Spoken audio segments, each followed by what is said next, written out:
Ana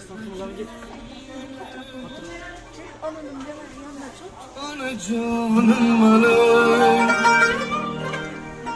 alemde ikimiz yaganım anam, dede canım anam.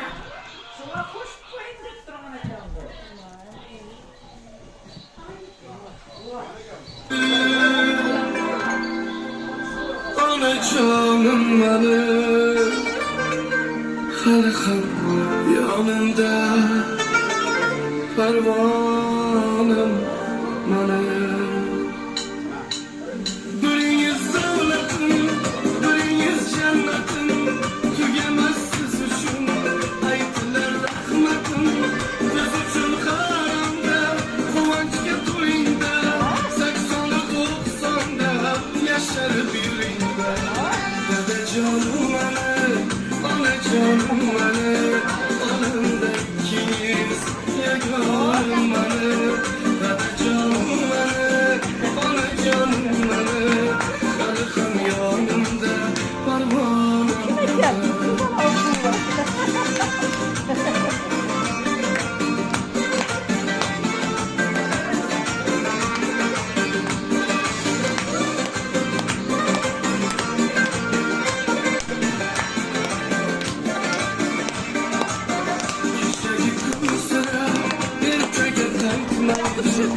kuş kokunlar gel peşime yetmeyin. Varımlı bir eyman, koku bir kelayman. Siz üçün bugün çok dem küyleyman. Dede canım benim, ana canım benim, anamda ikimiz yaganım benim.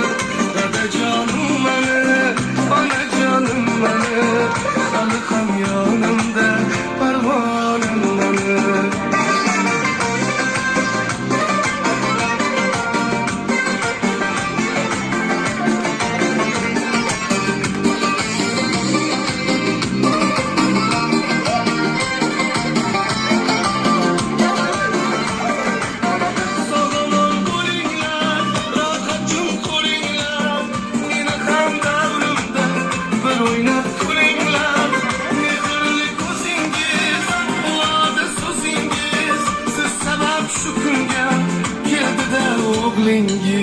Dede canım benim, ana canım benim, alemde ikimiz yaganım benim.